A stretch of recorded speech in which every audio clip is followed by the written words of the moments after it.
Welcome to the AdTech God Pod, where we speak to advertising agency leaders. Today's guest is Linsey Loy, Head of Strategic Development and Executive Engagement at Publicis Groupe.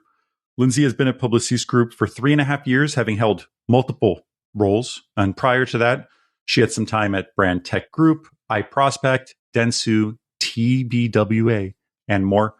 She's an amazing leader. We have a bunch of mutuals in the industry, so this makes it a lot more casual and fun. Linsey, thank you for joining me, and thanks for joining the pod. Oh, I'm stoked to be here. I've been listening to you for a while. And yeah, that makes me sound like I've been so many different places, but it's so true. This industry is incredibly volatile. It is volatile. It's also wild. It's like the agency world as well. Is there was so many like mergers, acquisitions, rebranding. Like we've seen that even recently. Sure is. And it's very incestuous. Yeah, it is. And then like the agency teams just like move around, sometimes with accounts, sometimes not with accounts. And so you find that, as small as the AdTech industry is, I think the agency industry is just as small. Funny enough, though, I think there's more agencies out there than actual brands. That's a wild stat. I think that's like an actual. Yeah, it's real. I believe it. Google it. And it's crazy. Yeah, I'm actually going to look that up because I did not know that. There's more than brands that need to be supported. It's incredible. I spoke to someone a couple weeks ago that worked with kind of like the smaller brands, like very hyper-local type of agency. And the names they were, firing off were names I had never heard of. And I'm like, what size clients do you work with? And they said, 1 to 10 million a year in annual spend. I'm like, okay, maybe there's a lot more that sits in that bucket, but I don't know if a Publicis Groupe would pick up a client that has $1 million spend per year, probably more than staff costs. So yeah, there's a need for agencies, just, also depends on the size of the client. There's a need for agencies, and there's an agency fit for everybody, right? That's why we've got options. Yes, totally. Linsey, I'd love to hear it from you. You're obviously an executive at a major holdco. You have a fantastic background and just great experience overall. I'd love to hear from you. How did you reach where you're at today? And maybe just take the listeners back to how you got to where you are. Yeah. So in my current job, if you told me what I'd be doing now, back when I first graduated school and was pounding the pavement, the two look very different from one another. However, when I really break them down, there's some themes that stand true. So I started interning in college right freshman year and commuting into New York City. So the days in college and studying communications where I thought broadcast journalism was going to be my future, that's where I learned time management and like the craft of journalism per se, but really the work ethic of every single summer commuting for those 4 years through college was really where I learned this industry and the hustle that it requires. And I kind of started taking that drug. But quickly after college, where I went to Monmouth University down the Jersey Shore, quickly after college, I got a job at Fox 5 News in New York City on the Upper East Side with Rosanna Scotto and Ernie Anastas. And I was working in a newsroom, but there was no windows. And I was working during the times when everyone was at home with their families or dating and enjoying their time off. And it was very clearly became evident to me that this was not necessarily the life I wanted to live. But I knew I wanted a hustle and some kind of thing to rev me up. Like when you're in news, you get an adrenaline rush.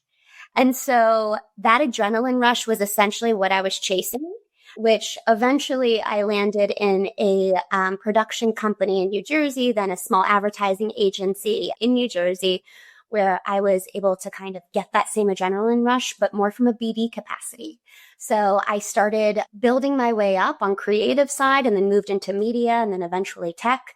But I have been a chief growth officer for 3 different times, leading pitch teams, working with clients, understanding what they're telling me, what they're not telling me, hand selecting and building teams, putting together, really moving business forward stories, and ended up now I'm like so happy to say that it has nothing to do with the revenue. It's about seeing people get promoted and living in their future self, and then crafting these like best in class marketing teams that I then see thrive. And then the hundreds of millions of dollars that were converted for the agencies I supported is gravy to me, but it's that pay it forward mentality that definitely fueled me. When you talk about a room without windows, I feel you there. I don't have any windows here. We're not there yet. We're still a startup, so I'm still aiming for the office. Yeah. Sometimes I Get you have to some take a vitamin walk D. and get some sun, but it's okay because we're in it to win it here, Linsey. I do have a question for you because you mentioned, you've been involved with teams that pitch. You're helping present your offering to these brands. Have you seen that change over the last few years and throughout your career? Like, have there been different requirements that they have in place? Where do you feel that particular part of an agency's role has changed over the last 2, 3, 5 years? It's changed and it hasn't at the same time. So in regard to what I'm seeing changing, I'm seeing a lot of the old ways of fully integrated reviews come to fruition. So where you're seeing, creative and media in one, or media and production. So taking us back, 15, 20 years ago. So that's a commonality of a full-fledged integration. I'm also seeing a trend of reviews no longer taking 6 to 9 months. They're really being compacted into 6 to 8 weeks, same amount of work. And then I'm seeing, which is really nice thing, is I'm seeing, how the client always says, like, put the people that are going to work on the business in the room. And they're the agencies in the back of their mind thinking, but that's not the people that are going to win the business. Right. And so it's a very hard struggle. And sometimes agencies don't have the luxury of having, day-to-day people lined up ready to just pitch versus work on a current account. But I'm seeing, I'm at least at Publicis, I'm seeing an appetite and open-mindedness to that, to younger people that may not necessarily be as well polished, but have great ideas and a lot of grit and hustle, being able to come to the forefront and lead.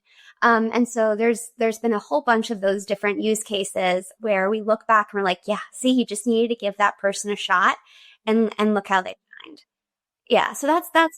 Yeah, I love that.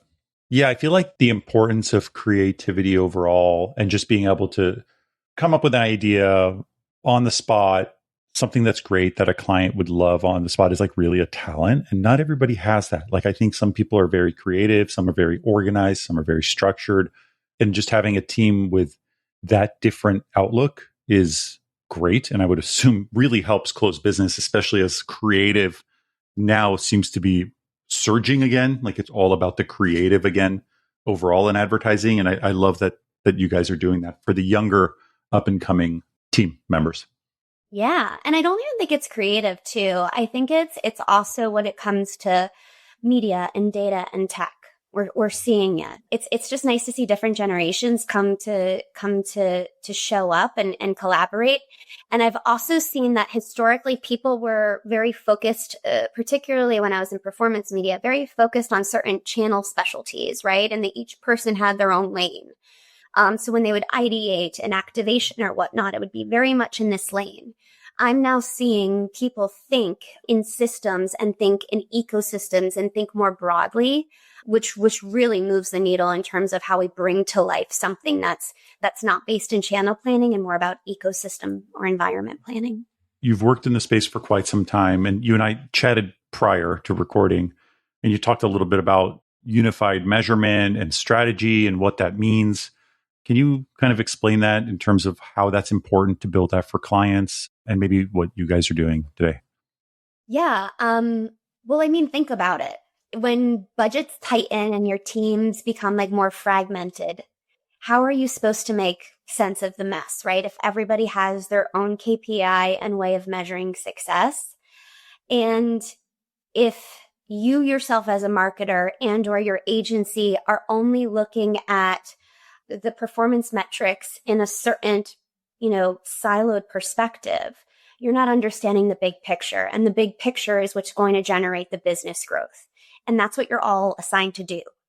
And so it's incredibly important that you have a unified measurement strategy and framework that not just your marketing organization rallies around, but your entire C-suite and business organization rallies around. So CMOs, if they're not talking about margin and profitability and revenue, then they're talking about the wrong things. And so that to me is now a non-negotiable.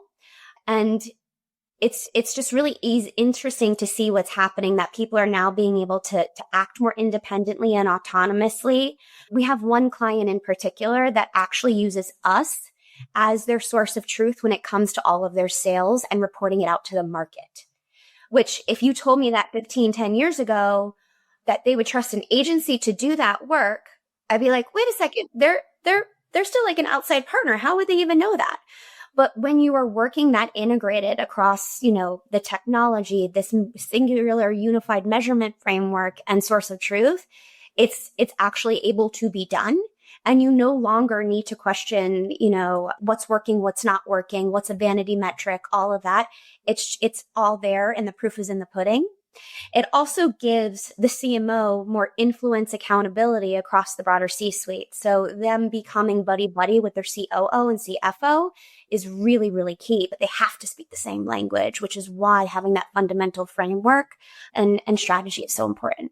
And that probably changes a lot in terms of how you even measure success or how you even measure performance. If they were all living in silos, everyone can say, well, this channel doesn't necessarily work because we can't attribute that channel to a particular sale or acquisition or whatever metric you're using. But now you're able to combine all those data points and say, look, this may not have been a direct sale, but this created awareness, which then triggered them to go to search, and then search ended up getting them to transact because they found a code because of our affiliate partner.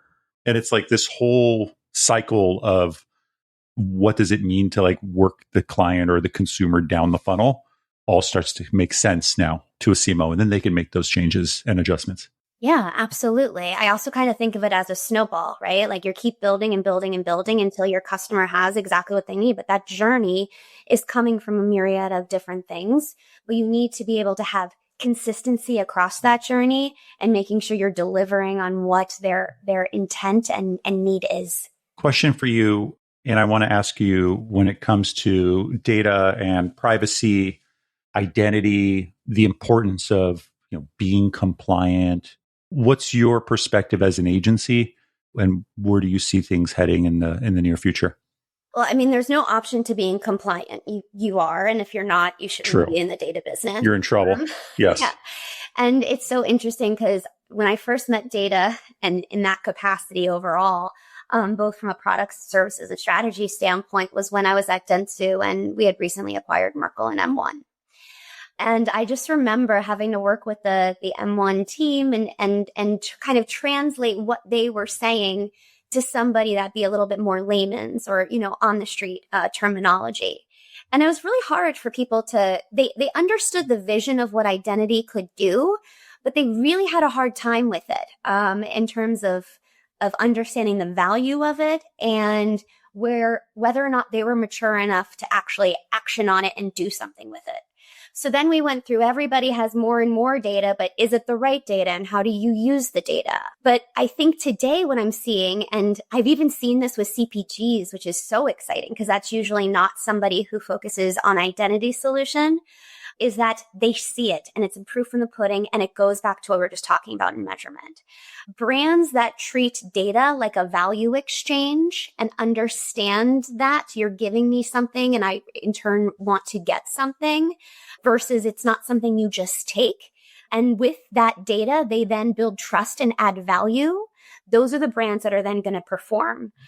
So the ones right now, especially with AI being such an integral operating lever, you have to have a cohesive, fully fleshed out data solution and identity solution. Even if you are a CPG marketer, right? Even if you are doing something that is small and fast moving goods, it's not just for, auto and a high price tag. I'm seeing this across the board with some of our clients that we've really leaned in, particularly to our Epsilon solution. And there's a lot of bespoke data providers out there, but when you can get as much high fidelity data in one place and then have that within your walls, that's really, really powerful if you can properly unlock it.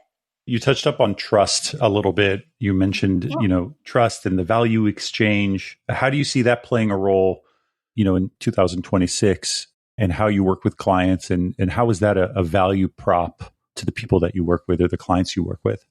So on the data side of it, if they are letting you into their world, and for instance, let's just say it's your social and your email, I then expect you to not spam me and to Fair. not make me frustrated. And what you are sending me should feel relevant and meaningful to where I am in my day to day and journey, right? And if you betray that and you call me too much and you're like a desperate boyfriend, I'm probably going to end up like not picking up or deleting you, right? So you have to treat it like dating. So that's the way we look at it. And I need to be able to establish trust and offer value. This is what particularly credit cards do really well, right? At building experiences and added value when you have a point system. That's very similar. Trust more holistically though is so interesting. And to me, we are, as an industry, distracted all the time by whatever the new buzzword is, whether it's the metaverse, whether it's data and first party, whether it's right now AI and what it can do for my creative and content supply chain. We just love the headlines. But when you step back, none of that matters in reality. What matters is that you work with and befriend people and have a life that you can work with people that are trustworthy and that if you're in a clinch, they're going to be able to help you. And to me, that's how I live and act as a leader with people that I've worked with previously that have been on my team that I still check in on, to the clients that I support today that might not even be a client and a rostered client at Publicis. To me, it's all about the pay it forward and sending forward that momentum and positive intention that will come back tenfold for both parties. That to me, I am living proof of that. Pay it forward, and it's incredible what happens. It is an unbelievable trust builder. It is a great way to just live your life, not expecting anything in return immediately, but knowing long term that you have this group, this client, this coworker that you can lean on. It is absolutely the best way to live and the best way to conduct business, to be fair. It is. I think it's the only way. And what I often find too is, there is sometimes a connotation that we're Publicis Groupe and we have our, everything so well oiled and together, but we're not perfect. We're growing and we're constantly growing and we're constantly learning and we're constantly figuring out what's next. And I think that hustle and fire that we have here is unique in that nature. But I think it's important for us to also be vulnerable and talk about that, there's things that go wrong. I mean, specifically if you're onboarding a client in like 30 days, like, yeah, something's going to happen. That's a crazy time to make that happen, right? So like, we get that. And we're also people powered. And people come with flaws. And those flaws can be great. And they also can be, unruly and bad sometimes. But if we talk about it and are transparent, and I've built that relationship with that client from the get-go, we're only going to make it better. Linsey, I want to ask you, you've been in the agency world for quite some time. You're obviously successful in your career. I have a lot of females on my podcast, majority female, I think, at this point. I want to ask you for your career journey. How have you reached this point? What have you done to improve your career path? Put your name in a hat when openings come up. What do you do to progress your career forward? And this can apply to women. This can apply to everyone in general. But would love to hear your insight on what you've done to help you get to where you're at today. It's such a big question because the only thing that I've done has been keep getting back up and learning from previous leaders' decisions or lack thereof.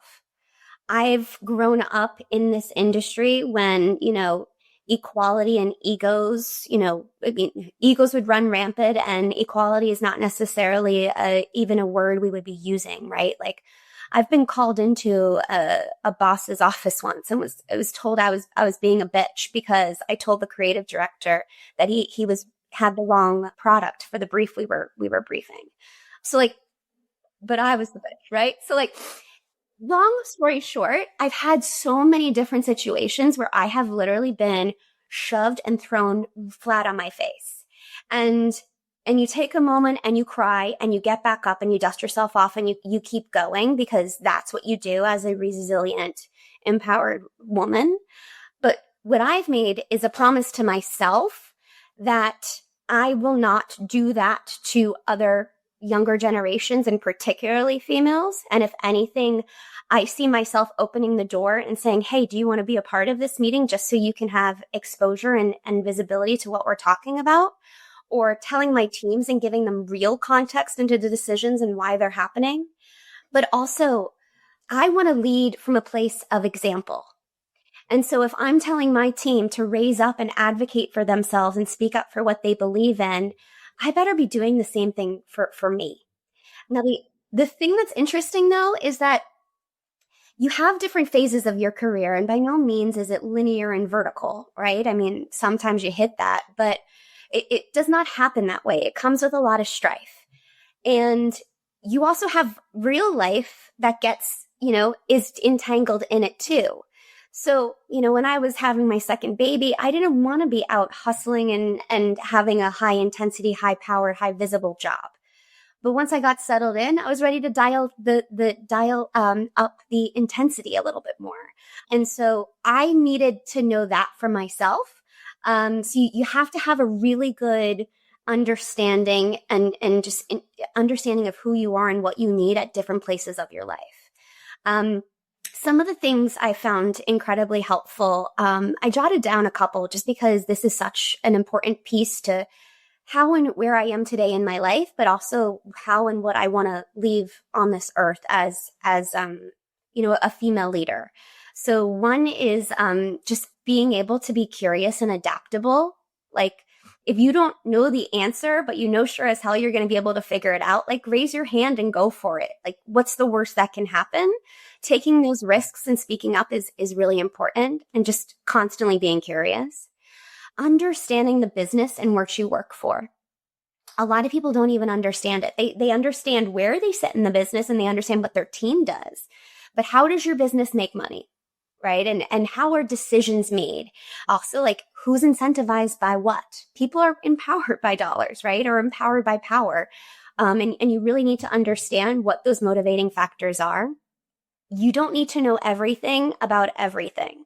You can kind of just, what's the word? You can be fluid without being a perfectionist. So I think being okay with good and great is really important. I've seen a lot of senior leaders freeze in fear and couldn't make a decision because they didn't have enough data points, or because, they felt it in their gut that this was the decision, but they weren't necessarily sure. And so they just didn't make a decision. And that itself is inaction is an action. And that's very frustrating for teams.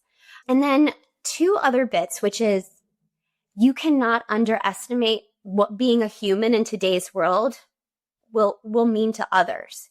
Having human skills, having communication skills, sending people, a message, a text, a Teams chat, like, hey, I just saw this and it reminded me of you. Just wanted to say hi and hope you're well. Those are really important skills to have, and they're going to be even more moving forward. I think humanities studies is something in particular that should be, focused on outside of AI, because this is what makes us tick. It's all about people. And that's the most important bit to life and while we're on this planet, and to this job and to careers as a whole. But you can't do any of those things if you are not in a safe space. Who your leader is and what that culture you work within is really, really important. And so I found that moments where I was either not in a great place, where I might have a leader that was leading by fear, which is not a great place to motivate me from, because if I'm motivated by fear, I'm scared and I'm not going to be acting and showing up as my best self and willing to take risks and or voice, my opinion. I want to be motivated by growth. And so I just think it's really important that your teams know that you're not their therapist, but you are a trustworthy source and that you legitimately care. And to me, it's all about hacking corporate America. And what I mean by that is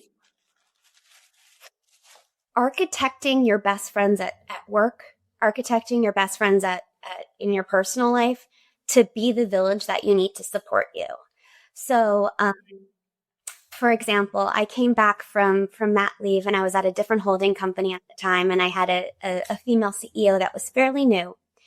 And she and I got along really well, and we had just finished a big pitch that we had eventually won.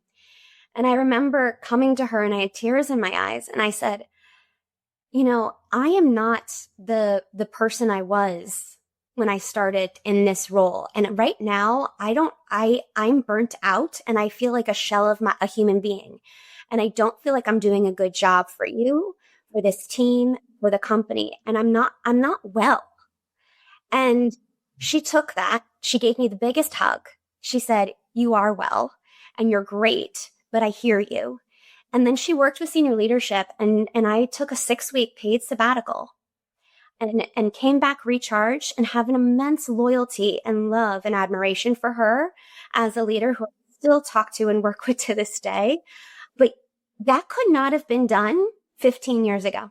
No, it couldn't have. And I think it's just such an underappreciated leadership skill to be able to recognize limits, recognize strengths and weaknesses, and being able to say, look, you're great at what you do, but this is not your strength. You know this. I know this. No reason to hide it. Let's get you the help that you need, whether that means a coworker or whether that means training, whether that means education, whatever that means for you. But let's work to build you up rather than leading by fear, like you mentioned, where you're like, oh, you suck at this. And then, taking it somewhere else. So I totally love that leadership style. And I have a few of those in my career as well. Yeah. They hold a special place in your life. And it actually gave me a place to do that for somebody else later on that really needed it. And they didn't even acknowledge it in the same way I did. So, but for me, that means what you just said. I've worked with a personal coach who had nothing to necessarily do with architecting a promotion, but literally just to keep my head sane, to make sure that the positive thoughts that were coming into my ether were not having an impact and chipping at me. And instead I was able to let them go and stay focused on what I knew my intention and broader aspiration was. So even stuff like that, that's where friends can come in handy too, for that matter. And then being proactive. So, making sure you're getting in front of the people you want to get in front of, and you're building those bridges. So, the person I work for now, her name is Amy Armstrong, and she's the Chief Revenue Officer at Publicis Groupe. Before I joined this team, for sure, I reached out to a whole bunch of people that worked with her previously, and I used those investigative journalism skills, to suss out what kind of leader she is. And so I knew what I was walking into when I said, Amy, I want this role. Here's the job description. Here's what I know you need and why I'm the one to do it. And she said, okay, this is a great job description, but I think you're a little too ambitious, Linz. Let's scale it back a little bit. But hell yeah, you're going to be on my team and we're going to do great things together. So that was a really, really, rewarding experience. It's amazing. Like I have, I'd say two people in particular that stand out in my career. One that just kept telling me, just keep going. Don't get frustrated. Keep going. It'll happen. Just keep going. And I'm like, man, I don't know. This is never going to happen. Just keep going. You've got it all under control. Take the day off. Enjoy your family. Go take, the kids on a walk. Go take your dog on a walk. Like you're awesome. And works more, I would say, as a leader, but truly a leader that was motivating, but not pressuring. And I think it's the pressuring side and the fear side that some people can thrive. Some people are like, I love it. Like, I love the pressure, constant pressure of emails. That's what gets me going. For myself, maybe you also, I prefer the opposite of, hey, you're doing a fantastic job, but what do we need to do this as well in order for us to hit our targets or our goals? I think that's a much different management style. And I think some people have it and some people simply don't. Yeah. And success isn't your title. Success isn't how much you get paid. And, I was raised in a household where that kind of was drilled into me. Like, the harder you work and the more hours you work, the more you'll be rewarded and the higher you get on the ladder and the more money and then, success. And it's like, holy crap. I think it's just us millennials now seeing this, that's not really tried and true.